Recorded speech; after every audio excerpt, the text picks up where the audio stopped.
রাসূলকে সাহাবীরা কি পরিমাণ ভালোবাসতেন। সবার ভালোবাসা কিন্তু আবার এক রকম নয়। সবচেয়ে বেশি ভালোবাসেছেন আমার রাসূলকে কোন সাহাবী বলেন তো? এক নম্বরে কে বলেন? কে বলেন? এই জন্য তার দাম সবচেয়ে কম না সবচেয়ে বেশি। বলতেছে আবু বকর তোমার কাছে তিনটা জিনিস প্রিয়, কি কি বলো তো? বলতে হুজুর আন-নাজরু ইলাইকা, আপনার দিকে তাকায় থাকা। এরপরে কি বলো? ওয়াল জুলুস বাইনা ইয়াদাইহি, আপনার সামনে বসে থাকা। এরপরে কি বলো? ওয়াল ইনফাকু মালি আলাই, আপনার জন্য সমস্ত সম্পদ খরচ করে ফেলা। তিনটাই রাসূল। এই জন্যই তার দাম। আয়াত একটা নাজিল হয়েছে, সব সাহাবীরা হাসে, আনন্দ করে, উল্লাস করে, কিন্তু আবু বকর কান্দেন। দেখেন সবার আয়াতের বুঝ কিন্তু একরকম না। একটা আয়াত নাজিল হলো, সব সাহাবী আনন্দ করছেন, উল্লাস করছেন, আল্লাহ তাআলা আমাদের উপরে রাজি হয়ে গেছেন। কিন্তু বয়োবৃদ্ধ জ্ঞানবৃদ্ধ সাইয়েদনা আলী, সাইয়েদনা আবু বকর তিনি কাঁদতেছেন। বড় হলো আবু বকর তুমি কাঁদো কেন? আয়াতটা হলো আল ইয়াউমা আকমালতু লাকুম দীনাকুম ওয়া আতমামতু আলাইকুম নি'মাতি ওয়া রাদিতু লাকুমুল ইসলাম দীনা। আয়াতটা যখন নাজিল হলো সাহাবে কেরামদের মধ্যে আনন্দ উল্লাস শুরু হয়ে গেছে, কিন্তু আবু বকর সেখান থেকে বের হয়ে চলে আসছে, আড়ালে গিয়ে ডুকরে ডুকরে কাঁদতেছে।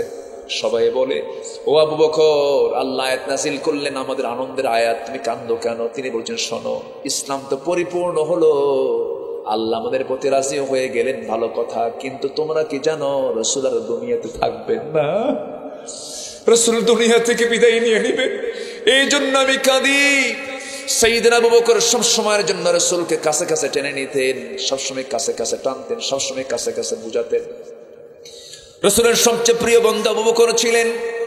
রাসূলকে জীবনের চাইতে বেশি ভালোবাসতে হবে, জীবনের চাইতে বেশি কাছে টেনে নিতে হবে। সব সাহাবী কিন্তু একরকম ছিলেন না। একজন সাহাবী রাসূলকে খুব কাছ থেকে ভালোবাসতেন। আমার নবীজি জীবনের দুইটা সময়, তায়েফের ময়দান আর খন্দকের পরীক্ষা খননের সময়, একটানা 3 থেকে 4 দিন না খাওয়া ছিলেন। খন্দকের পরীক্ষা খনন করার সময় ক্ষুধা সহ্য করতে না পেরে চতুর্থতম দিনে রাসূল পেটে পাথর পর্যন্ত বেঁধেছিলেন, কিন্তু কেউ দেখে নাই। জুব্বা উপরে ছিল, কেউ টের পায় নাই। সব সাহাবী কোদাল দিয়ে খনন করছেন, কিন্তু কেউ এটা লক্ষ্য করেন নাই। নবীজির মুখটা তো হাসি মাখা ছিল সব সময়ের জন্য, কিন্তু খুব কাছ থেকে একজন লক্ষ্য করে দেখে হাউমাউ করে কেঁদে ফেললেন, হুজুর আমি সহ্য করতে পারলাম না, আপনি পেটে পাথর বেঁধেছেন। আমার নবীজি দেখে বলছে, ও সাহাবীরে তুই দেখলি কেমনে? আমি তো দেখার সুযোগ দেই না হুজুর, আমি তো আপনার মনটা বুঝি, আমি আপনাকে খুব কাছ থেকে জানি। আপনার বড় কষ্ট হচ্ছে, আপনি পাথর বেঁধেছেন, আপনি ক্ষুধার যন্ত্রণায় ভুগতেছেন, আমি কি করব হুজুর আপনি বলেন। রাসূল বলছেন, ও সাহাবী আমার কি করবে বলো? হুজুর আমার বাড়িতে একটা ছাগল আছে, ছাগলটা জবাই করব, 6 কেজি 7 কেজি ওজনের ছাগলটা জবাই করে আপনার জন্য আমি সুন্দর রান্না বান্না করব, আপনি আমার সঙ্গে যাবেন। ঠিক আছে চলে যাও। বাড়িতে গিয়ে বউকে বললেন রান্না বান্না করো। রান্না বান্না কমপ্লিট হলো, বউ বলে দিল আমার স্বামী রাসূলকে গিয়ে কানে কানে বলবেন আপনি একা একা চলে আসেন, বেশি লোক আসলে তো আপনি ভালো করে খেতে পারবেন না।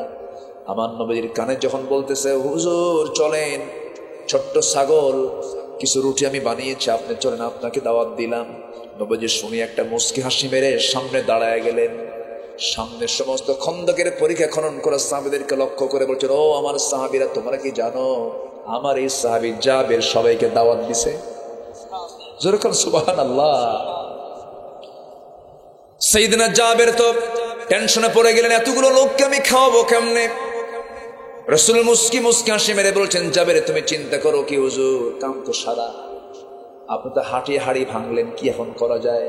রাসূল বলছেন, জাবের চিন্তা করো না, বান্দা যার রিজিকের দায়িত্ব তার, যাও। যেরকম সুবহানাল্লাহ, বান্দা যার রিজিকের দায়িত্ব তার। আমার নবীজি কি একা খাওয়ার মানুষ নাকি? একা খাওয়ার মানুষ? আমার রাসূল কেমন নেতা ছিলেন? আগে খেয়েছেন না খাওয়াইছেন? আমার নবীজি করলেন কি? বললেন জাবির চলে যাও। জাবির রাদিয়াল্লাহু তাআলা আনহু অনেকদিন, আমার রাসূল একদিন মদিনার বাইরে থেকে উটের পিঠে করে সাহাবে কেরামকে নিয়ে আসতেছেন। জাবিরের উটটা ছিল বুড়া উট, বয়স্ক উট, নড়ে না, আস্তে আস্তে যায়। বলতেছেন, হুজুর আপনি আমার খুব প্রিয়, আপনি আমার ঘোড়ার দিকে তাকায় দেখেন, ঘোড়া আমার, আপনি আমার উটের দিকে তাকায় দেখেন, উটটা আমার চলে না, একটু দোয়া করে দেন। নবীজি লাঠি দিয়ে মারলেন একটা ঘুতা, এত জোরে এত গতি হয়ে গেছে উটের, সব উটকে ডিঙ্গায় সবার আগে মদিনায় পৌঁছে গেছেন জাবের। রাসূল বলছেন, না জাবের, তোমার জন্য দোয়া কেমন হয়েছে? খুব ভালো হয়েছে। উটটা বেচবা নাকি? উটটা মানে উটটা তো এখন তাজা হয়ে গেছে, বোঝেন না? উটটা বেচবা নাকি? হুজুর, আপনি যদি কিনতে চান আমি কি আপনাকে মানা করতে পারি নাকি? দাও। উটটা কিনলেন, টাকা দিয়ে দিলেন। উট হাতের মধ্যে নেওয়ার পরে বলছে, জাবের, তুমি আমাকে দারুণ ভালোবাসো, তুমি আমার মনের কথাগুলো অনেক সময় বুঝতে পারো। জাবের, তুমি আমার খুব প্রিয় সাহাবী, তোমার কাছ থেকে আমি উটটা আমি কিনে নেব, আমি তোমাকে উট তোমার হাত থেকে আমি নিয়ে নেবো। এটা কেমন করে হয়? টাকা যা দিছে দিলাম, উটটা আমি তোমাকে হাদিয়া দিলাম। যেরকম সুবহানাল্লাহ। সেই জাবির চলে গেছেন বাড়িতে, বউকে ডাক দিয়ে বলছেন, বউ আমার বিপদে পড়ে গেলাম মনে হয়। কেন? রাসূল তো সবাইকে দাওয়াত দিয়ে ফেলেছেন। এবার বউ বলতেছে, আলহামদুলিল্লাহ। দেখছেন বউ কি কয়? আলহামদুলিল্লাহ। তুমি আলহামদুলিল্লাহ বললা ভালো কথা, কিন্তু এখন ছাগল তো ছোট, এখন কি করা যাবে? এই যে শত শত সাহাবী আসতেছে, বান্দা যা রিজিকের দায়িত্ব তার। যেরকম সুবহানাল্লাহ। এমন বউ যার ঘরে থাকবে তার চেয়ে বড় ভাগ্যবান আর কে আছে রে ভাই? আল্লাহর কাছে দোয়া চাইবেন। যারা বিয়ে করেন নাই যুবকরা, রব্বানা হাব লানা মিন আজওয়াজিনা ওয়া যুররিয়াতিনা কুররাতা আয়ুন ওয়াজআলনা লিল মুত্তাকিনা ইমামা। যার বউটা দুষ্ট প্রকৃতির হয় তার জন্য দুনিয়াটা হলো আযাব, কি ঠিক কিনা? যার বউটা খারাপ তার বিদেশেই থাকা ভালো, কি ঠিক আছে না? বউটা যার ভালো তার দুনিয়ার সবকিছু সে বড় নিয়ামতে ধন্য হয়ে গেল। সাইয়েদনা তালহার স্ত্রী বলতেছে, আমার স্বামী মেহমান যত আসুক না কেন এটা আমাদের জন্য বরকত, কোনো টেনশন করবেন না। যে বউটা বলবে মেহমান বরকত, সেই বাড়ির বরকত কখনো ফুরাবে না। যেরকম সুবহানাল্লাহ। আবার কিছু কিছু বউ আছে মেহমান দেখলেই চোখ পাকা করে, এরকম লোক মনে হয় কুমিল্লায় না? আসতে কখন আসে না? আচ্ছা, ইসলাম তো সামাজিক ধর্মের না, ইসলাম সমাজের কথা বলে। ইসলাম কি অসামাজিক কোনো কথা বলে? রাসূল মেহমানকে নিয়ে খেতে।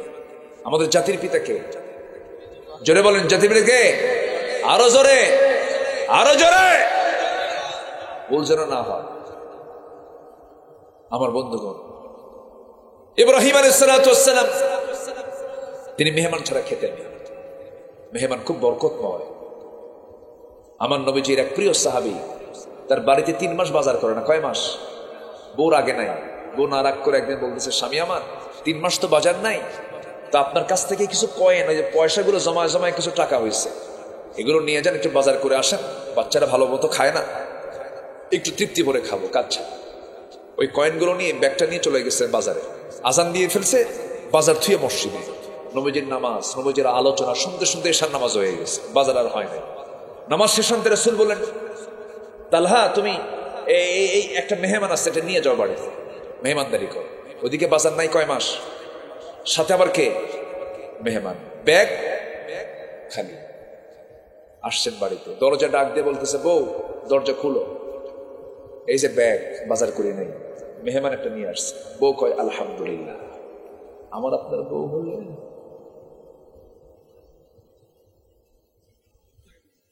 কন কি শান্তি না অশান্তি? শান্তি না অশান্তি? স্বামী রেখে বউ চলে যাওয়ার রেকর্ড আমার দেশে আছে না নাই? অভাবের কারণে, শুধু অভাবের কারণে যাওয়ার রেকর্ড আছে না নাই? খোঁটা মারে, কি খাও, কি করো? ওই দেখেন উত্তর দিচ্ছে, আমার দিকে তাকা। বাজার তো নাই, ব্যাগটা থুইয়া বলতেছে আলহামদুলিল্লাহ। তো স্বামী বলতেছে, ঠিকই আছে, কিন্তু মেহমানকে কি খাওয়াবো বলো? রাসূল পাঠাইছে আমার সাথে। কে চিন্তা করবেন না, ওই যে তুষের বস্তা আছে, তুষের বস্তাটার নামায় দেন। তুষ বুঝতেছেন তো? তুষের বস্তা নামায় দিল। জান্নাতে চালতে চালতে তুষ থেকে জবের কিছু খুদ বের হলো। সেই খুদটাকে পিষে পিষে খামির তৈরি হলো। দুইটা রুটি প্রস্তুত করা হলো। 2 রুটি প্রস্তুত করে ওই সাহাবীর স্ত্রী বলছেন, স্বামী আমার, মেহমানের সামনে আপনি 2টা রুটি দিয়ে বসবেন না, চট করে চলে আসবেন, আমার ঘরে পৌঁছা মাত্র লাইট বন্ধ করব, খেয়ে নিয়েছি মেহমান মনে করবে, কিন্তু আমাদের পেটে তো কোনো খাবার না। গোটা রাত না খাওয়া না খেয়ে মেহমানকে কষ্ট করে মোটে 2টা রুটি দিয়া মেহমানের মেহমানদারি করলেন। ফজরের আজান হয়ে গেল, নামাজে চলে গেছেন মেহমানকে সাথে নিয়ে তালহা। নামাজ শেষ, সব চলে আসতেছে, পিছন দিকে রাসূল ডাক দিচ্ছেন, তালহা এইদিকে আসো, হুজুর আপনি আমাকে মাফ করে দেন, রিপোর্ট চলে আসছে মনে হয় আপনার কাছে আমি মেহমানদারি করতে পারি নাই। রাসূল বললেন, ও তালহা, কে বলেছে গত রাত্রে তুমি এবং তোমার বউ যে খেদমতটা করেছো, মেহমানদারি করেছো, আরশ আজিম পর্যন্ত খুশি হয়ে গেছে। যেরকম সুবহানাল্লাহ। আমার বন্ধুগণ, আমার নবী যে যুগে এসেছিলেন তারা পানির চেয়ে মদ বেশি পান করত, ব্যবসার চেয়ে সুদের কারবার বেশি করত, নিজের বউয়ের সঙ্গে না থেকে জেনার কারবার বেশি করত। ওয়ার ওমেন এন্ড ওয়াইন, যুদ্ধ, নারী এবং মদ নিয়ে তারা পড়ে থাকতো। 3W, war women and wine. নারী, যুদ্ধ আর মদ, এই 3টা নিয়ে তারা পড়ে থাকতো। আজকের দুনিয়াতে আমরা সে একই জিনিস লক্ষ্য করছি। সেই যুগে রাসূল এসেছেন যেদিন আয়াত নাজিল হয়েছে মদের বিরুদ্ধে, যখন আয়াত নাজিল হয়ে গেছে, নবীজি রাষ্ট্রের রাষ্ট্রপতি হয়েছেন, রাষ্ট্রনায়ক হয়েছেন। মদের বিরুদ্ধে যখন আয়াত নাজিল হলো, সেই দিন গোটা নগরীতে রাস্তা জুড়ে জুড়ে মদের সমস্ত বোতলগুলো ফেলে দিয়েছে সব। রাসূল হারাম বলে দিয়েছেন। আমার বন্ধুগণ, সারা জীবন রাসূলের 23 বছরের জিন্দেগির 13 বছর ধরে মক্কায় বহু চেষ্টা করেছেন, পারেন নাই। এমনকি কাবা চত্বরে আমার নবীজি সেজদা দিয়েছেন কাবা শরীফের ভিতরে, তখন ছিল 360টা সাজানো মূর্তি। ওই মূর্তিগুলো রাসূল সরাতে পারেন নাই। মদের বোতল বন্ধ করতে পারেন নাই, সুদের কারবার বন্ধ করতে পারেন নাই, কিন্তু সেই সময়ই পেরেছেন যখন আমার নবীজি সম্পূর্ণ সমস্ত অনিসলামী রাষ্ট্রনীতি সব পরিহার করে যখন রাষ্ট্রটাকে পরিচালনা করেছেন। কি দিয়া? আসতে বলবেন না, কি দিয়া? কোরআন দিয়া। তাহলে সমাজ থেকে সব দূর হয়ে যাবে কি চালু হলে? কোরআন কি চালু আছে? কে কইছে নাই? নামাজে আছে তো, নামাজে চালু নাই, কিন্তু সমাজে কি চালু আছে নাকি? সমাজে আপনি চালু করতে যাবেন, আপনাকে বলবে ধর্মান্ধ, আপনাকে বলবে মৌলবাদী, আপনাকে বলবে রক্ষণশীল কট্টরপন্থী।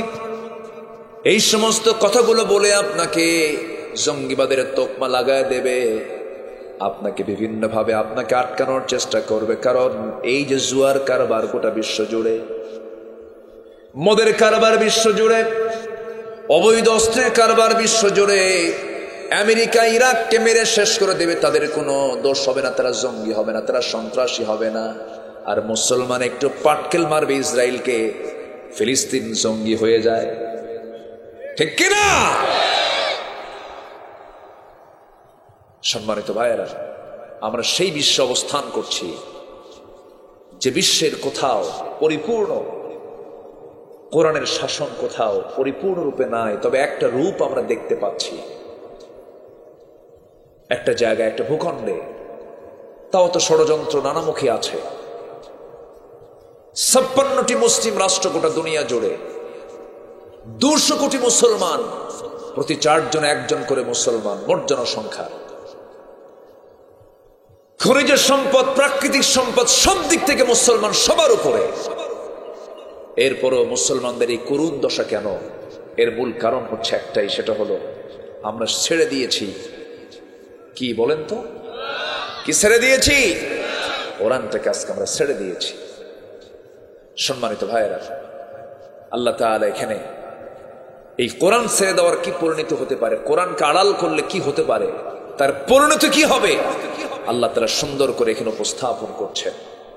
আল্লাহ তাআলা কড়া হুঁশিয়ারি দিচ্ছেন, যারা আল্লাহর আমার আয়াতকে যারা গোপন করবে তাদের কি হতে পারে। মূল আয়াতের দিকে আস্তে আস্তে চলে গেলাম। যারা পারেন ঠোঁট মিলিয়ে বলুন, ইন্নাল্লাযীনা ইয়াকতুমুনা মা আনজালনা মিনাল বায়্যিনাতি ওয়াল হুদা মিন বা'দি মা বায়্যানাহু লিন-নাসি ফিল কিতাব উলাইকা ইয়াল'আনুহুমুল্লাহ ওয়া ইয়াল'আনুহুমুল লা'iনুন। জোরে বলুন আল্লাহু আকবার। ইন্না নিশ্চয় আল্লাযীনা যারা ইয়াকতুমুন যারা আড়াল করবে গোপন করবে মা আনজালনা যা আমি নাযিল করেছি মিনাল বায়্যিনাতি ওয়াল হুদা যে সুস্পষ্ট প্রমাণাদি এবং হুদা হেদায়াত মিন বা'দি মা বায়্যানাহু লিন-নাসি ফিল কিতাব যা আমি কিতাবের মধ্যে মানুষের জন্য সুস্পষ্ট করে দিয়েছি যে আয়াতগুলো নিদর্শনাবলীগুলো এগুলোকে যারা গোপন করবে জেনে রেখে দিয়ে আমি আল্লাহ বলে দিলাম এই সমস্ত বান্দার উপরে আমি আল্লাহ আমার লানত। আল্লাহ যদি কারোর উপরে লানত করেন অভিসম্পাত করেন সে কি বিপদ না নিরাপদ? সে কি নিরাপদে না বিপদে? বিপদে। আল্লাহর লানত থেকে বাঁচার জন্য কোরআনে কারীমের একটা আয়াত তো দূরের কথা একটা অক্ষরকেও গোপন করার কোনো সুযোগ ইমানদারের। আমার দেশে বহু নামাজি আছে, নামাজও পড়ে, কপাল কালো বানায়, মুখে দাড়িও আছে, চোখে সুরমাও লাগায়, হজেও যায়, কিন্তু বলে কি জানেন কোরআনের আইন সমাজে চলতে পারে না। আছে কিনা বলেন?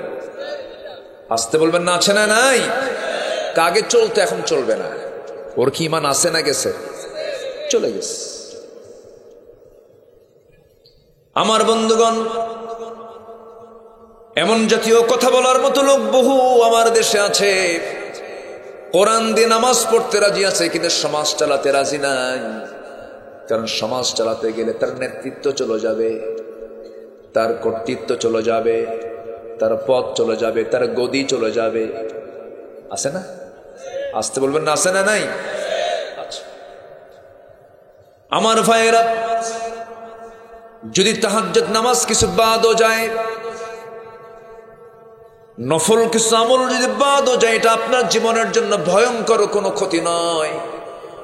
একটু লস হতে পারে কিন্তু বড় কোনো লস নয়।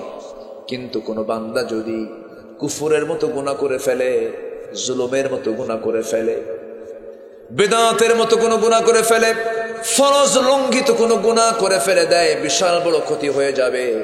কিন্তু আমার দেশের কিছু মুসলমান আছে অতিরিক্ত নফল জিনিস নিয়ে যতটুকু যত্নশীল, ফরজ বিষয়ে অতটুকু যত্নশীলতা নাই। ঠিক আছে না?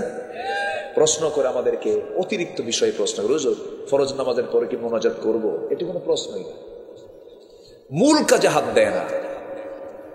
এক বেচারি চলে গেছে হলো ধান লাগানোর জন্য মাছ খেতে, বিশাল বড় মাঠ, তো মাঠে গিয়ে ধান লাগাচ্ছে। জোহরের আযান হয়ে গেছে। এখন সে যদি ওখান থেকে নামাজ পড়ার জন্য বাড়িতে আসে, কাজও হবে না, নামাজও হবে না। তো বেচারি ভাবলো নামাজটাতে লিখে নিয়ে পড়ি। তার আবার অভ্যাস হলো সে সারা জীবন সবসময় পাগড়ি ছাড়া নামাজ পড়ে, পাগড়ি দিয়ে নামাজ পড়ে। এখন সে আর ওখানে পাগড়ি নিয়ে যায় নাই, তো ভাবতেছে নামাজ পড়বো পাগড়ি ছাড়া অসম্ভব ব্যাপার। লুঙ্গি খুলে পাগড়ি বানাইছে, লুঙ্গি খুলে পাগড়ি বানাইছে। এখন বলেন লুঙ্গি আগে না পাগড়ি আগে? কোনটা আগে দরকার? পাগড়ি সুন্নাহ আর লুঙ্গি, আরো জোরে, লুঙ্গি ফরজের খবর নাই। আমরা নফল নিয়ে মারামারি করছি আজ। সম্মানিত ভাইয়েরা, জান্নাত এতটাই সহজ বিষয় বান্দার জন্য। কোরআন এটা এমন একটা ম্যাপ, আমি চিন্তা করেছি। কোরআন এটা এমন একটা ম্যাপ যে ম্যাপে ভালো করে আপনি যদি সার্চ দিয়ে যদি খুঁজতে চান জান্নাত কোথায়, এই কোরআন আপনাকে জান্নাতের দরজায় পৌঁছায় দেবে। একটু জোরে বলি সুবহানাল্লাহ। গুগল ম্যাপ আছে না? আছে না? এখান থেকে আপনি কক্সবাজারে চলে যাবেন, দেশের শেষ মাথা, মেরিন ড্রাইভ গিয়ে ইনানি বিচের সামনে গিয়ে পৌঁছবেন। কোন দিক দিয়ে যাবেন, কোন দিক দিয়ে শর্ট হবে, গুগল ম্যাপ বলে দেবে। এখান থেকে আপনি বাংলা বান্দা পঞ্চগড়, সেই বাংলা বান্দা চলে যাবেন, গুগল আপনাকে বলে দেবে। বিমান নিয়ে চলছেন, পাইলট কোন এয়ারপোর্টে নামবেন, ম্যাপ তাকে বলে দেবে, ঠিক ম্যাপ তাকে সেই জায়গায় গন্তব্যে পৌঁছায় দেবে। মানুষ তার সীমিত বুদ্ধি দিয়ে যদি সেই ম্যাপ ফলো করে যদি সঠিক গন্তব্যে যেতে পারে, কোরআন তেমন একটা ম্যাপের নাম। এই ম্যাপটা যদি কারো পরিচালনা থাকে, এই ম্যাপের প্রতি যদি কারো পূর্ণ দখল থাকে, পূর্ণ আমল থাকে, শুধুমাত্র একটা সার্চ দেবে, সে সোজা জান্নাতের দরজায় পৌঁছে যাবে। জোরে বলে সুবহানাল্লাহ। কোন আমলে কোন জান্নাত, কোন বদ আমলে কোন জাহান্নাম, সব আল্লাহ তাআলা খুলে দিয়েছেন, বলে দিয়েছেন। কিন্তু বান্দা কোরআন পড়ে না। এখানে যারা বসে আছেন, যদি প্রশ্ন করি, কোরআন সহি করে পড়তে পারা মানুষের সংখ্যা বেশি হবে না কম হবে? কম হবে। শুধু এটি কি এলাকার সমস্যা না জাতীয় সমস্যা? এই ব্যাপারে আমাদের সচেতন হওয়ার দরকার আছে না নাই? আসতে বলবেন না, আছে না নাই? সন্তান সচেতন, সন্তান বড় হওয়া মাত্রই তার হাতে আগে কি তুলে দিতে হবে? আসতে বলবেন না, কি তুলে দিতে হবে? আমার বন্ধুগণ, একটু মনোযোগ দিয়ে শুনবেন। আল্লাহ তাআলা কত ভয়ঙ্কর কথা বলেছেন। এই আয়াতটা দেখলে আমার দারুণ ভয় লাগে। আল্লাহ কি পরিমাণ রেগে গেছেন। আল্লাহ বলছেন, আমার আয়াতকে যারা গোপন করবে, আমি আল্লাহ তাদের প্রতি লানত করব। কত ভয়ঙ্কর কথা। এই আয়াত, আল্লাহর কালামকে যারা গোপন করবে, আল্লাহ বলছেন আমি তাদের উপরে লানত দেব। লানত করো, তাদের উপরে লানত করবে। আরো একটা ভয়ঙ্কর আয়াত আছে সূরাতুল আরাফের মধ্যে, 40 নম্বর আয়াত।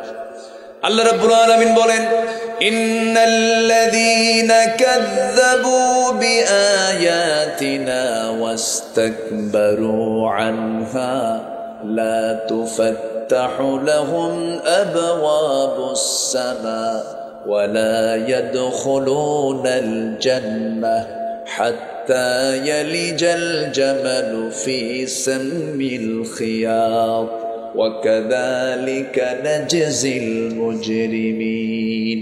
জোরে বলুন আল্লাহু আকবার।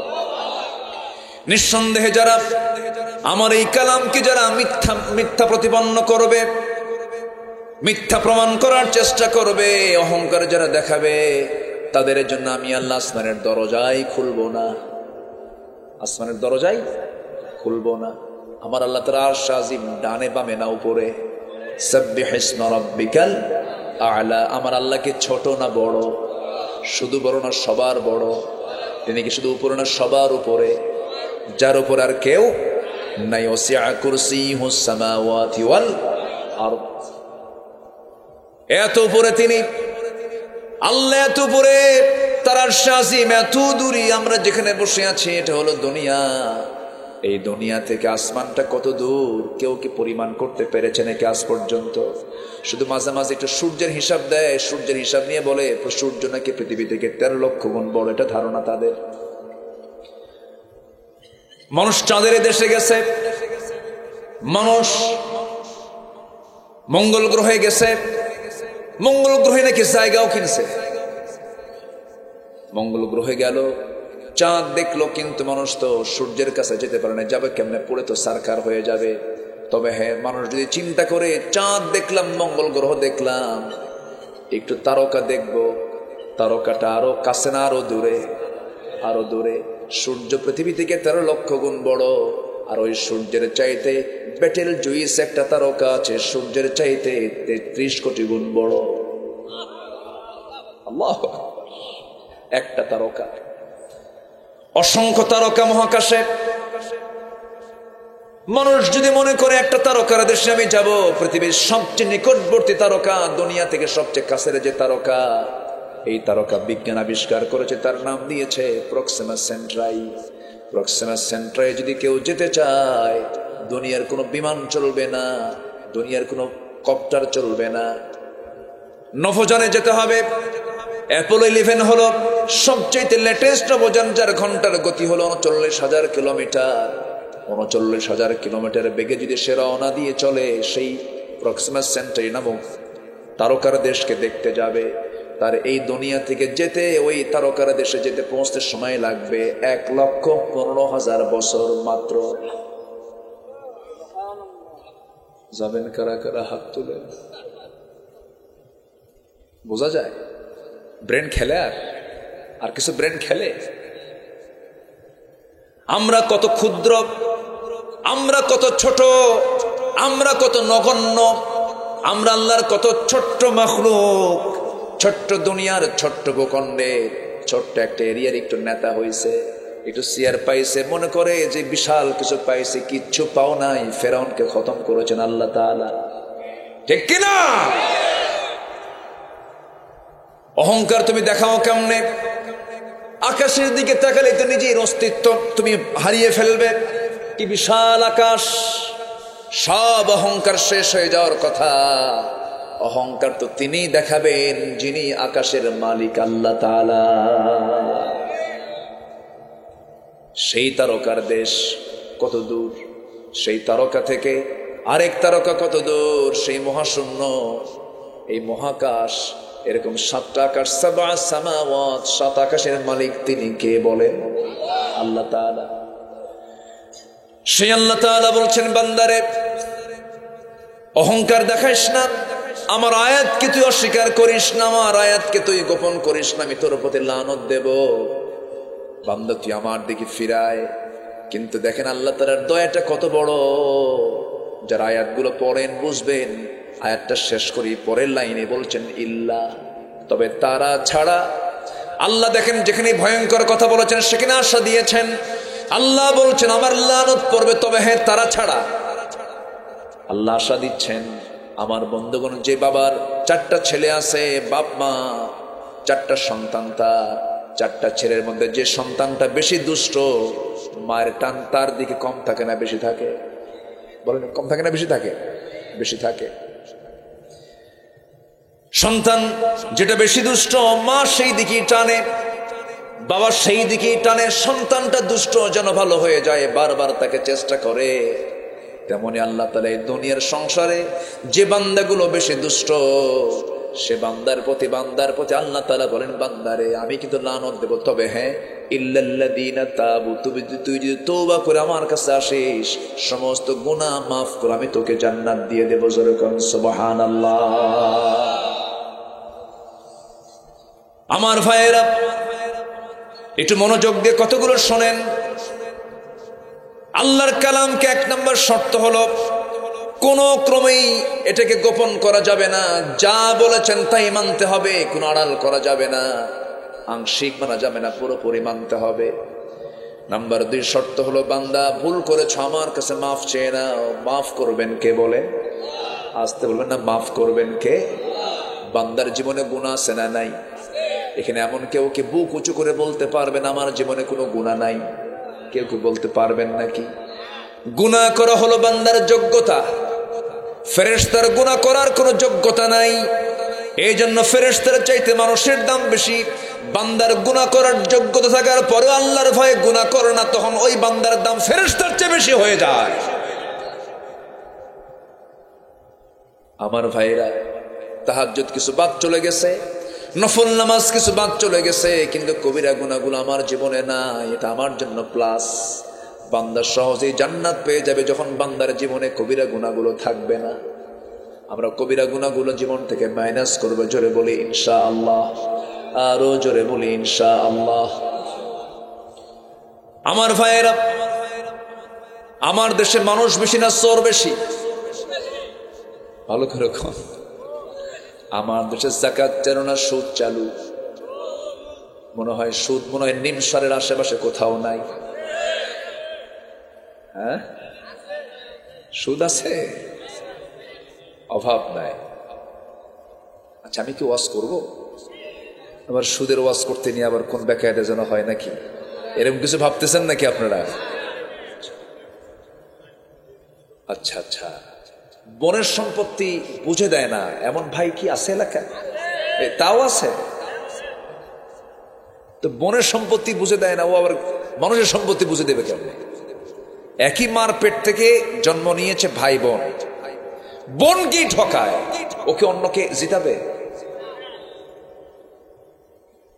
বোনকে বুঝায়, বোনকে দেয় না। বাপ মারা গেছে 1 যুগ আগে, 1 যুগ আগে বাপ মারা গেল, বোন এসে বারবার ভাইয়ের কাছে ধারণা দেয়, ভাই বাপ তো মারা গেল, সম্পত্তি কি বুঝাই দেবে না? তাল বাহানা করে এক যুগ পার করছে। বোনের জায়গার ধানগুলো ভরায় নিয়েছে গোলায়, সেই ধান বিক্রি করে যায় হজে। দেখছেন কত ফাজিল। বোনের সম্পত্তির ধান বিক্রি করে হজে যায়, ওমরা করে, চোখে সুরমা লাগায়, জুব্বা লাগায়, মুখের দাড়ি লম্বা, হাজি সাহেব মানুষ, কি বুজুর্গ মানুষ, কিন্তু হজ করে আসছে কার ধানের টাকা দিয়া? বোনের জমির ধান। বোনকে বুঝায় দেয় না, বোনকে মাঝে মাঝে দাওয়াত দিয়ে পাশে বসায় বলে, বোন মন খারাপ করিস না, একটা কথা বলবো কি, অংশ নিলে কিন্তু ধ্বংস হয়। দেখছেন কি ওয়াজটা দিল, অংশ নিলে ধ্বংস হয়। এটা কি কোরআন থেকে ওয়াজ না শয়তান থেকে ওয়াজ? শয়তান ওয়াজ করে না? শয়তান ওয়াজ করে।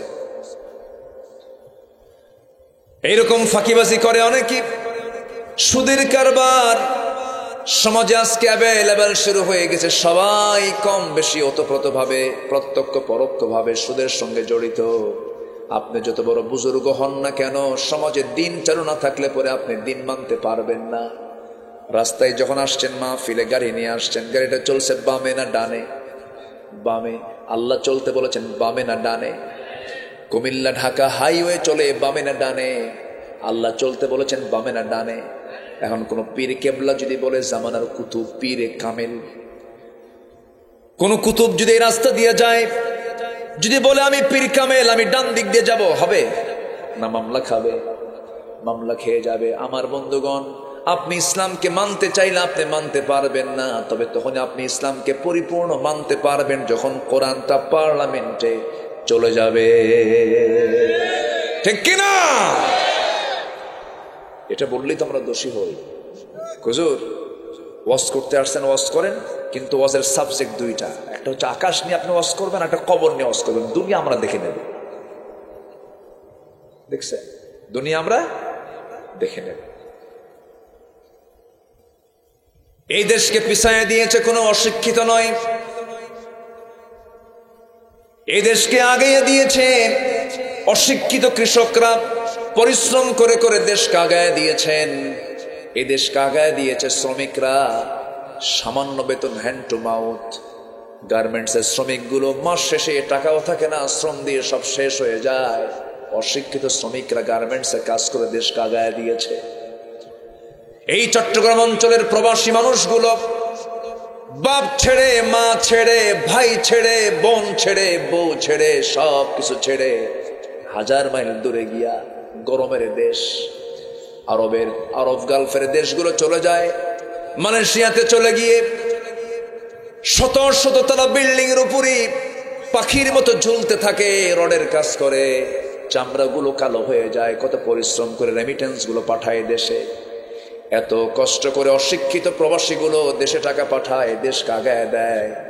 প্রবাসী দেশ কাগায় দিল, শ্রমিক দেশ কাগায় দিল, অশিক্ষিত কৃষকরা দেশ কাগায় দিল, কিন্তু দেশকে পিছায় দিল কারা?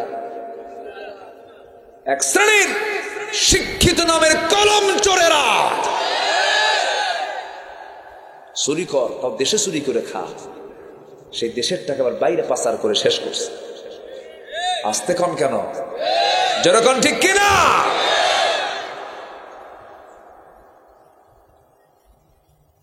আজকে যদি কোরআনওয়ালার হাতে যদি সমাজ থাকতো, সব ঠিক থাকতো। আলহামদুলিল্লাহ বলে, আলহামদুলিল্লাহ বলে। কষ্ট দিয়ে ফেলতেছে মনে হয়।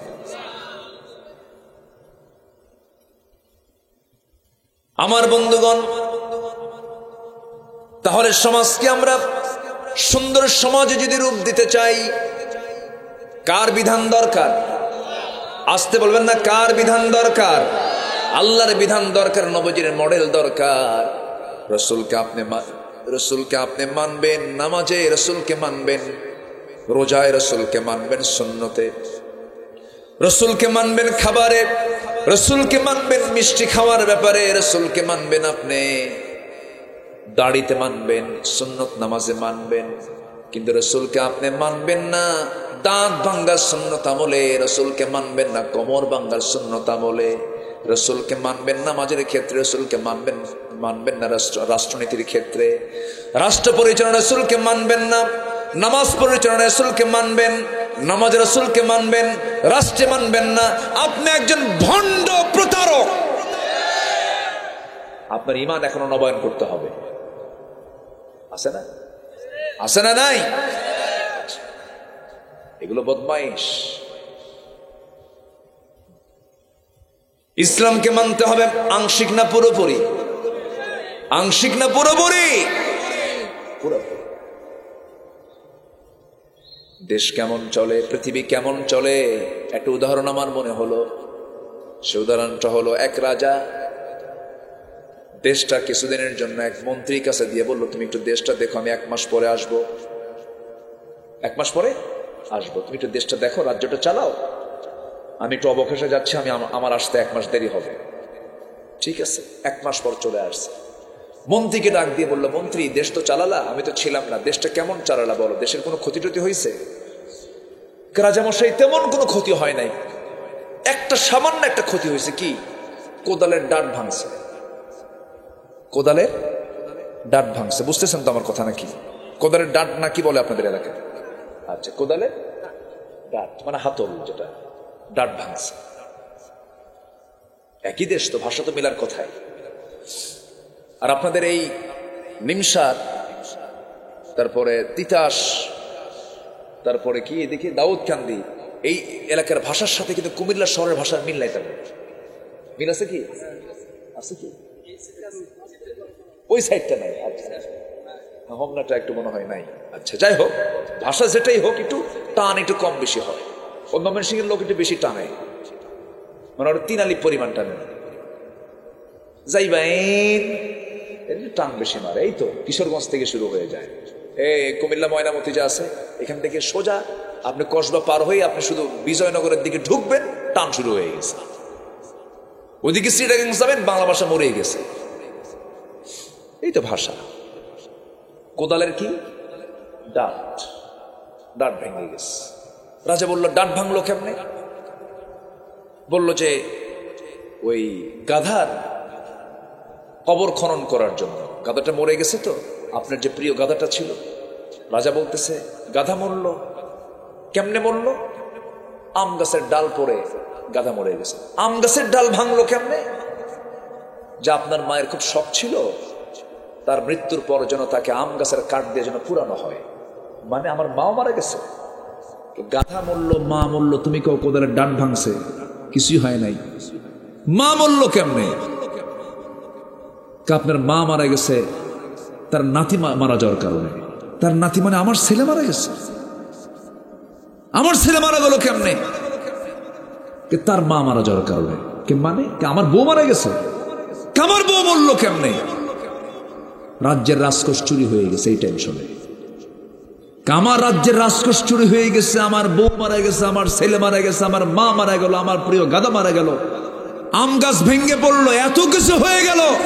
তুমি বললো কোদালের ডান ভাঙছে। এই কথা কি বুঝতেছেন আপনারা? আমরা শুধু হিসাব পাচ্ছি, কোদালের ডান ভাঙছে। আকলমন্দ ইশারা বাসা, সচেতন ব্যক্তির জন্য ইঙ্গিতগুলি যথেষ্ট, ঠিক কিনা? সম্মানিত ভাইয়েরা, সব কেটে উঠবে, শুধু আমরা ঘুরে দাঁড়াবো কি নিয়ে? কি নিয়ে ঘুরে দাঁড়াবো? ওরা নেটেকে আমরা গোপন করব, আড়াল করব, লানত হবে কার? আল্লাহ লানত হবে। আল্লাহ কি সুন্দর করে বুঝায় দিচ্ছে। আল্লাহ বলছেন, তোমরা তওবা করে আসো, নবীর পথটা ধরো, নেতৃত্ব কাউকে মেনে না, রব কাউকে মেনে নিও না। রব তো আমরা আল্লাহ কি মানে, কিন্তু এখানে একটা কথা আছে, যারা আল্লাহর আইনকে বাদ দিয়ে অন্য কোন আইনকে মানবে তাদের রব আল্লাহ হতে পারে না, ঠিক কিনা? আইনদাতাকে। কিন্তু আজকে আমার দেশে কিছু লোক আছে আইনদাতাকে আল্লাহকে মানে নাকি? মানে না। আমার বন্ধুগণ, 4টা বিষয় ক্লিয়ার করতে হবে। 1 নম্বর হলো আমাদের রবকে। জোরে কোন আমাদের রবকে? আমাদের নেতা মুহাম্মদ সাল্লাল্লাহু। আমাদের দলের নাম কি? আরো জোরে, আরো জোরে। সংবিধানটার নাম কি? কোরআন। তাহলে আমাদের রব আল্লাহ, নেতা রসুল, আমরা রসুলের সৈনিক। আমরা সৈনিকটা কার? রসুলের। সৈনিকটা কার? রসুলের সৈনিক আমরা। আর আমাদের রবকে আল্লাহ, আমাদের নেতা রসুল, আমরা তার সৈনিক। আর আমাদের দলের নাম হলো ইসলাম, আমাদের সংবিধান হলো কোরআন। এই চারটা কথার মধ্যে যদি কেউ নখ ঢুকাতে আসে, আমরা তাদের গলা চিপে ধরবো, ঠিক কিনা? এই চার কথার বাইরে, এই চার কথার মধ্যে যদি কেউ ঢুকতে চায়, সহস্তে মোকাবেলা করা আমাদের ইমানের দাবি। রাজি আছেন কারা কারা? হাত উঁচু করে দেখান মুসলমান।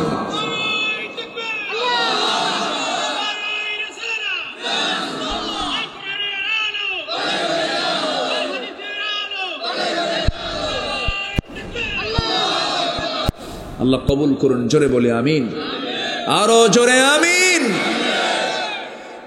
আমাদের বন্ধু কেউ না। যে বন্ধুগুলো আমরা মনে করি এই বন্ধুগুলো বড় বিপদ হয়ে যাবে। ইয়াউমা নাদউ কুল্লা উনাসিম বিইমামিহিম, যাদেরকে আজকে আমরা বন্ধু মনে করছি, অভিভাবক মনে করছি, সেই দিন হাসরের ময়দানে তারা হবে আমাদের জাহান্নামে যাওয়ার কারণ। আল্লাহ রাব্বুল আলামিন বলেন, ইন্নামা ওয়ালিয়্যুকুমুল্লাহু ওয়া রাসূলুহু والذين آمنوا الذين يقيمون الصلاة ويؤتون الزكاة وهم راكعون। জোরে বলুন আল্লাহু আকবার। তোমাদের জীবনের এক নাম্বার বন্ধু হবেন আল্লাহ তাআলা। আল্লাহকে খুব কাছে টেনে না, আল্লাহকে দূরে মনে করো না। যে আল্লাহকে কাছে টানতে পেরেছে সেই তো প্রকৃত সফল কাম। দিন শেষে যতই হিসাব কষি না কেন আমরা, দিন শেষে আমার বন্ধু একমাত্র তিনি কে? কেউ তো আমার বন্ধু না, আল্লাহই তো আমার বন্ধু।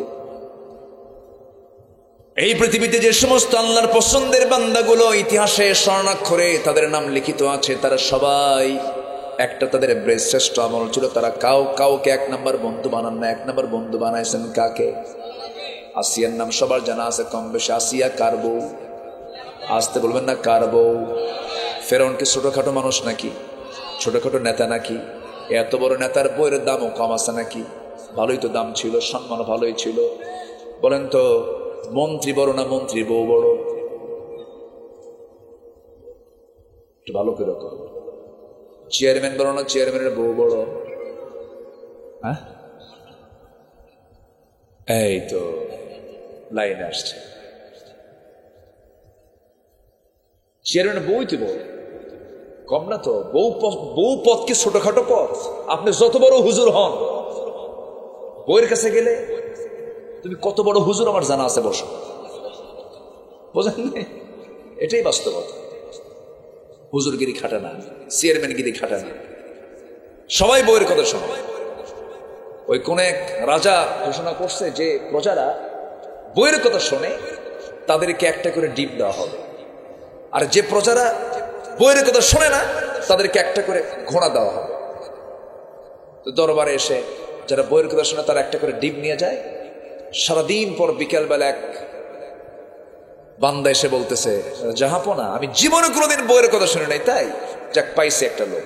আস্তা বলে, যাও ঘোড়া একখান নিয়ে চলে যাও। ঘোড়া নিয়ে চলে গেছে বাড়িতে, কালো ঘোড়া।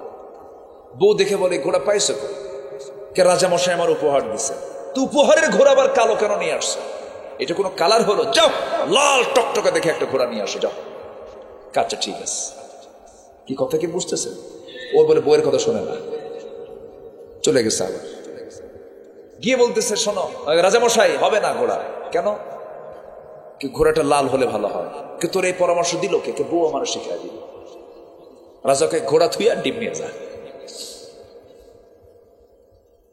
সন্ধ্যার পর রাজা এখন রানীর সামনে দাঁড়ায় আছে। রানী মুসকে মুসকে হাসে আর বলে, রাজামশাই পাইছেন? পাইছেন? যারা বইয়ের কথা শোনে না এমন লোককে পাইছিলাম একটা, তাও দেখি বইয়ের কথাই শোনে। কথে যারা বইয়ের কথা শোনে তাদেরকে ঠকানোর কি দরকার? তাদেরকে না ঠকাইয়া আপনি ঘোষণা দিয়ে দেন, আগামীকাল থেকে তাদেরকে ডিম অন্তত না দিয়ে একজনকে ঘোড়া দিবেন, আরেকজনকে ডিম দিবেন। এটা কম বেশি হয়ে যায় বেশি। অন্তত যারা বইয়ের কথা শোনে তাদেরকে 5 কেজি করে চাল দেন। আচ্ছা ঠিক আছে।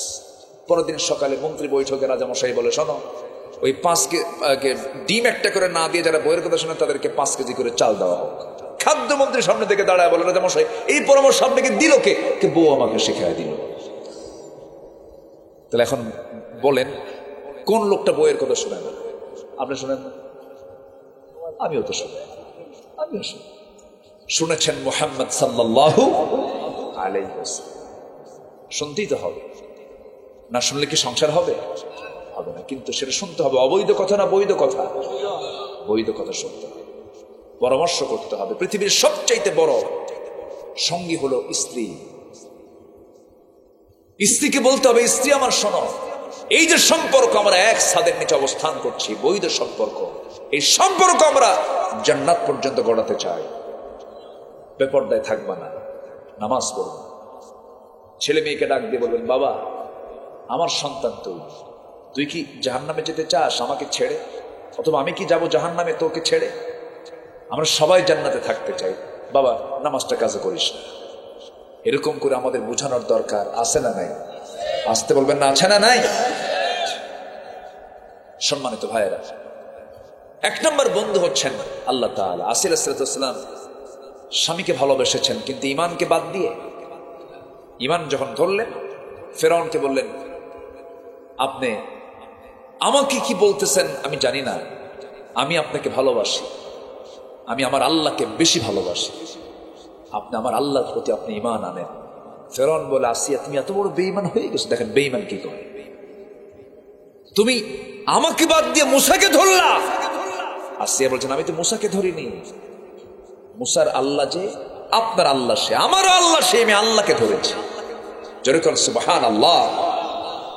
ফেরাউন বলছে, আসিয়া এত বড় একটা সম্পর্ক আমার সাথে তোমার, তুমি আমার মিসেস ফেরাউন, ইমরাআত ফিরাউন, কোরআনে আছে না, ইমরাআত ফিরাউন, তুমি আমার মিসেস ফেরাউন, আমার পরে তোমার জায়গা, তোমার মান সম্মান যশ খ্যাতি সব দিলাম আমি তোমাকে, আর তুমি আমাকে এটা উপহার দিলা। আসিয়া বলছেন, স্বামী আমার দুনিয়ার যশ সম্মান খ্যাতি সব পায়ের তলে রেখে আমি আল্লাহকে কাছে টেনেছি। যেরকম সুবহানাল্লাহ। এটার নাম ঈমান। এটার নাম কি? ঈমান। ইল্লাল্লাযীনা তাবু, যারা ঘুরে আসবে। ফেরাউন সিদ্ধান্ত নিয়ে নিল, হামান কি করা যায়? হামান বলছে, ফেরাউন শোনো, বুকের শত্রু বড় শত্রু, ওকে মেরে ফেলতে হবে। ফেরাউন বলছেন, না আগে ওকে মারবো না, দেখি চেষ্টা করি। লাইন তৈরি করে করলো কি, একজন দাসী কালেমা পড়ে নিয়েছিল, সেই দাসীকে ধরে আনলো। তাফসীর আসছে, সূরা কাসাস, সূরা তাহরিমের তাফসীর আসছে। সেই দাসীকে ধরে নিয়ে আসিয়ার চোখের সামনে বলতেছে, আসিয়া দেখ, ও আল্লাহর প্রতি ঈমান আনছে, ওর আল্লাহ ওকে কেমন করে আটকায়, দেখ আমি ওকে কেমন করে দুনিয়া থেকে বিদায় করি। হাতের মধ্যে পেরেক, পায়ের মধ্যে পেরেক ঢুকেছে, 4 পা হাত 4 দিকে বেঁধে রেখেছে। একটা করে হাত কাটে, একটা করে অঙ্গ কেটে দেয়, কিন্তু ওই দাসীর মুখ থেকে বের হয় লা ইলাহা ইল্লাল্লাহ। ওই দাসীর শাহাদত আসির ইসলামের সামনেই হয়ে গেল। এবার বলতেছে, ও আসিয়া তোর এবার পালা, আমি তোকে দুনিয়া থেকে এমন করে বিদায় করে দেব, এখনো সময় আছে, কি করবি বল? সংসার চলে গেল, দুনিয়ার সমস্ত কিছু চলে যাচ্ছে, তোর তুই কি করবি বল? আসিয়া বলছেন, স্বামী আপনি আমার প্রতি কি সিদ্ধান্ত নেবেন জানি না, তবে আমার নাকের মধ্যে আমার আল্লাহ জান্নাতের সুঘ্রাণ ঢুকায় দিয়েছে। সম্পর্ক গড়ব আমরা কার সাথে? ফামান কানা ইয়ারজু লিকা রাব্বিহি ফালইআমাল আমালান সালিহা। আমার বন্ধুগণ, আসিয়া আলাইহিস সালাতু ওয়াস সালাম শেষ পর্যন্ত টিকে থাকলেন। ফাস্তাকিম কামা উমিরতা সুম্মা ইসতাকামু, ইস্তেকামাত থেকে গেলেন, শুধু ঈমান আনলেন না, টিকেও থাকলেন ঈমানের উপরে। জল্লাদ চলে এলো, জল্লাদ এসে তার হাত বেঁধে ফেললো, পা বেঁধে ফেললো। যখন করাতটা তার করাত কপালে যখন লাগায় ফেললো, আসিয়া আলাইহিস সালাম সেই সময় একটা দোয়া করেছেন, খুব দামি দোয়া। সেই পড়ন্ত বিকালে সেই দামি দোয়াটা রব্বুল আলামিন তার মুখ থেকে টেনে নিয়া কোরআনের মতো কিতাবের মধ্যে ঢুকায় দিয়েছেন। জোরে কোন সুবহানাল্লাহ। কি দোয়া তিনি করলেন? রব্বি বিনিলি ইনদাকা বাইতান ফিল জান্নাতি ওয়া নাজ্জিনি মিন ফিরআউনা ওয়া আমালিহি আল্লাহ তুমি আমার জন্য বানায়া দিবা ইনদাকা, তোমার কাছে। কাকে বলতেছে? আল্লাহ তোমার কাছে, ইনদাকা খুব কাছাকাছি আল্লাহকে টেনে নিয়েছেন। ইনদাকা তোমার কাছে, বাইতান একটা ঘর, ফিল জান্নাহ জান্নাতের মধ্যে। তুমি আল্লাহ আমার জন্য একটা ঘর তুমি দিবা, বেশি ঘর আমার দরকার নাই আল্লাহ, আমি তোমাকে খুব ভালোবাসি আল্লাহ, একটা ঘর তুমি আমাকে দিবা। তোমার ঘরের দেওয়ালের সঙ্গে যেন সেই ঘরটা থেকে যায়। যেরকম সুবহানাল্লাহ। ফেরাউন থেকে বাঁচাও, ওর অপকর্ম থেকে তুমি আল্লাহ আমাকে বাঁচায় দাও। ওয়ানাজ্জিনি মিন ফিরআউনা ওয়া আমালিহি, আল্লাহ আমাকে বাঁচায় দাও। শাহাদাত বরণ করলেন, গোটা দুনিয়াবাসীকে বুঝায় দিলেন আল্লাহ কেমন করেই জীবনের চাইতে বেশি ভালোবাসতে হয়। যেরকম সুবহানাল্লাহ। আমার ভাইয়েরা, রাসূলকে জীবনের চাইতে বেশি ভালোবাসতে হবে। যদি আপনার মন বলে না আমার জীবনের চাইতে রাসূলকে কম ভালোবাসি, ঈমান এখনো পাকাপোক্ত হয় নাই আমার আপনার। আমার ভাইয়েরা, সাহাবীদের দাম এত বেশি কেন হয়েছে? সাহাবীদের দাম বেশি ওর অন্যতম এক নাম্বার কারণ হলো, আমি যতটুকু ভাঙ্গাচোরা গবেষণা করেছি, এক নাম্বার কারণ হলো সাহাবীদের দাম কেন বেশি, নবীদের পরে সাহাবীদের সম্মান কেন, এর এক নাম্বার কারণ হলো সকল সাহাবী, স্বলক্ষ সাহাবী রাসূলকে তাদের জীবনের চাইতে বেশি ভালোবেসেছেন। যেরকম সুবহানাল্লাহ। এমন ভালোবাসা যদি বাংলার মুসলমানদের মধ্যে থাকতো, একটা নাস্তিকের বাচ্চা নবীর বিরুদ্ধে একটা টু শব্দ উচ্চারণ করার সাহস পেত না, ঠিক কিনা? রাসূলকে সাহাবীরা কি পরিমাণ ভালোবাসতেন। সবার ভালোবাসা কিন্তু আবার একরকম নয়। সবচেয়ে বেশি ভালোবেসেছেন আমার রাসূলকে কোন সাহাবী বলেন তো? এক নম্বরে কে বলেন? কে বলেন? এই জন্য তার দাম সবচেয়ে কম না, সবচেয়ে বেশি। বলতে আবু বকর তোমার কাছে তিনটা জিনিস প্রিয়, কি কি বলো তো? বলতে হুজুর আন-নাজরু ইলাইকা, আপনার দিকে তাকায় থাকা। এরপরে কি বলো? ওয়াল জুলুস বাইনা ইয়াদাইহি, আপনার সামনে বসে থাকা। এরপরে কি বলো? ওয়াল ইনফাকু মালি আলাইহি, আপনার জন্য সমস্ত সম্পদ খরচ করে ফেলা। তিনটাই রাসূল। এই জন্যই তার দাম। আয়াত একটা নাজিল হয়েছে, সব সাহাবীরা হাসে, আনন্দ করে, উল্লাস করে, কিন্তু আবু বকর কান্দেন। দেখেন সবার আয়াতের বুঝ কিন্তু একরকম না।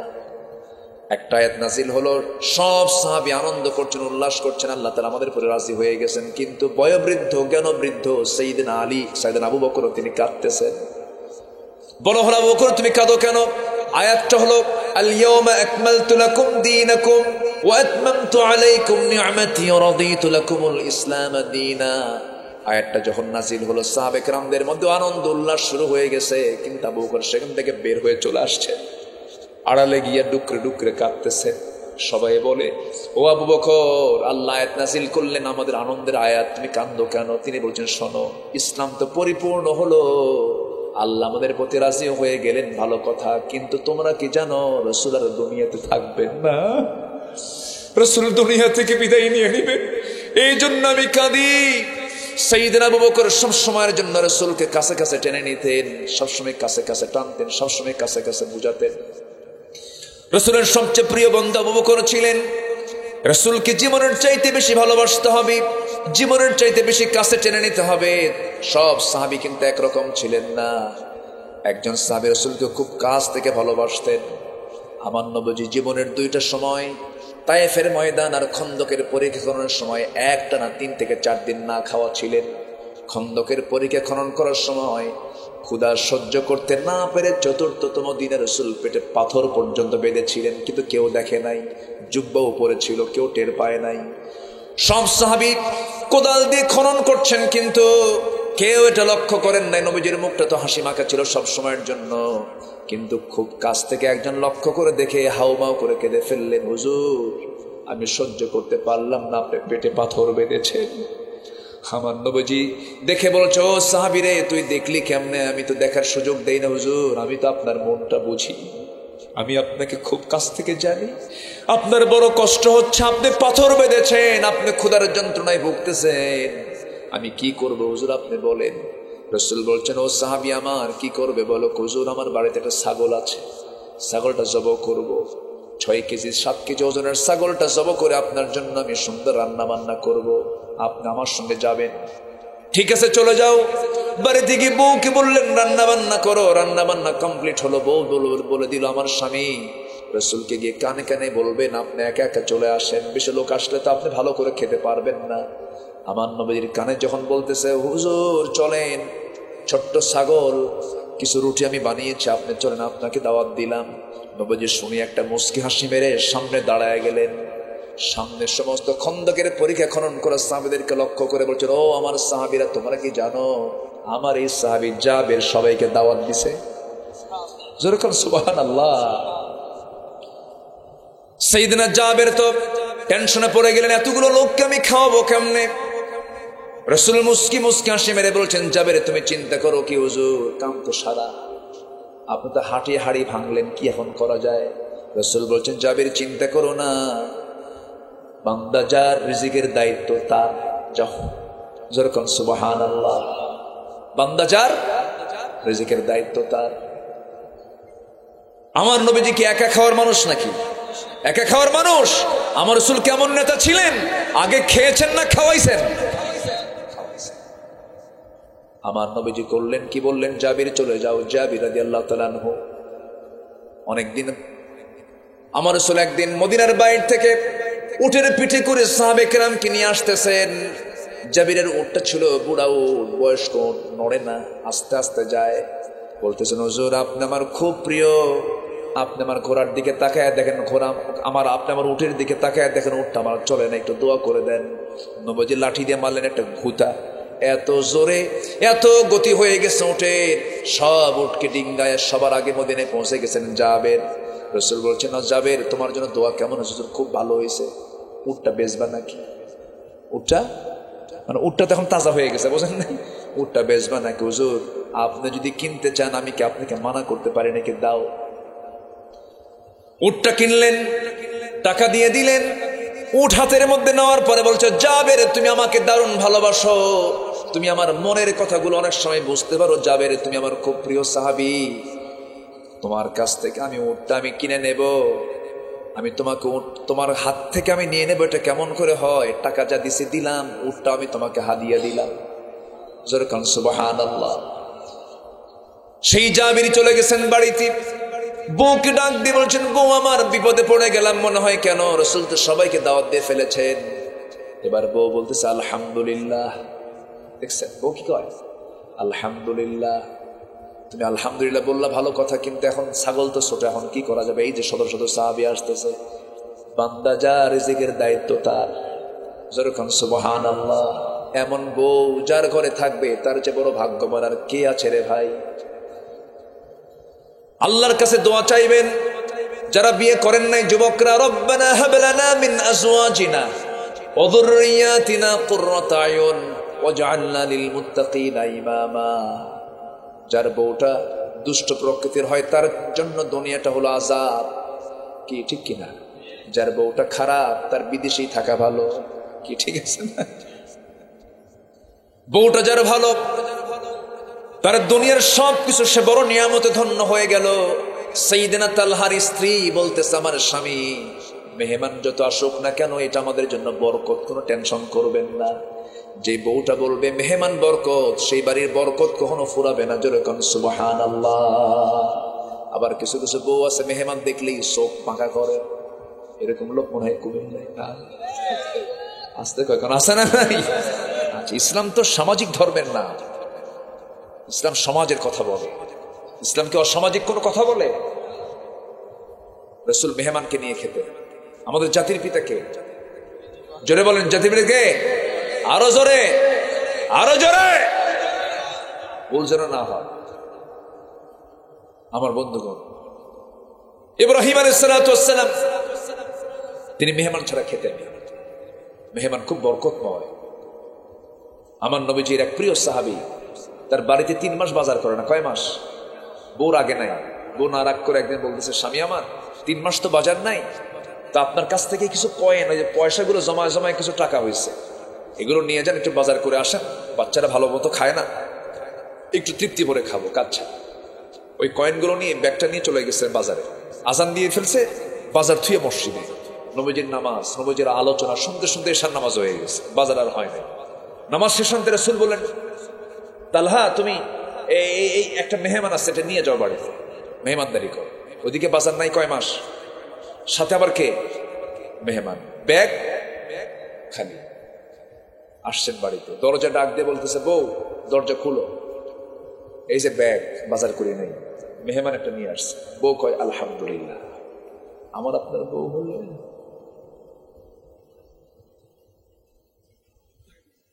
কন কি শান্তি না অশান্তি? শান্তি না অশান্তি? স্বামী রেখে বউ চলে যাওয়ার রেকর্ড আমার দেশে আছে না নাই? অভাবের কারণে, শুধু অভাবের কারণে যাওয়ার রেকর্ড আছে না নাই? খোঁটা মারে, কি খাও, কি করো? ওই দেখেন উত্তর দিচ্ছে, আমার দিকে তাকা। বাজার তো নাই, ব্যাগটা থুইয়া বলতেছে আলহামদুলিল্লাহ। তো স্বামী বলতেছে ঠিকই আছে, কিন্তু মেহমানকে কি খাওয়াবো বলো, রসুল পাঠাইছে আমার সাথে। কে চিন্তা করবেন না, ওই যে তুষের বস্তা আছে, তুষের বস্তাটার নামায় দেন। তুষ বুঝতেছেন তো? তুষের বস্তা নামায় দিল। জান্নাতে চালতে চালতে তুষ থেকে জবের কিছু খুদ বের হলো। সেই খুদটাকে পিষে পিষে খামির তৈরি হলো। দুইটা রুটি প্রস্তুত করা হলো। 2 রুটি প্রস্তুত করে ওই সাহাবীর স্ত্রী বলছেন, স্বামী আমার, মেহমানের সামনে আপনি 2টা রুটি দিয়ে বসবেন না, চট করে চলে আসবেন। আমার ঘরে পৌঁছা মাত্র লাইট বন্ধ করব। খেয়ে নিয়েছি মেহমান মনে করবে, কিন্তু আমাদের পেটে তো কোনো খাবার না। গোটা রাত না খাওয়া, না খেয়ে মেহমানকে কষ্ট করে মোটে 2টা রুটি দিয়া মেহমানের মেহমানদারি করলেন। ফজরের আজান হয়ে গেল, নামাজে চলে গেছেন মেহমানকে সাথে নিয়ে তালহা। নামাজ শেষ, সব চলে আসতেছে, পিছন দিকে রাসূল ডাক দিচ্ছেন, তালহা এইদিকে আসো, হুজুর আপনি আমাকে মাফ করে দেন, রিপোর্ট চলে আসছে মনে হয় আপনার কাছে আমি মেহমানদারি করতে পারি নাই। রাসূল বললেন, ও তালহা, কে বলেছে গত রাত্রে তুমি এবং তোমার বউ যে খেদমতটা করেছো, মেহমানদারি করেছো, আরশ আজিম পর্যন্ত খুশি হয়ে গেছে। যেরকম সুবহানাল্লাহ। আমার ভাইরা, কথা বলবো?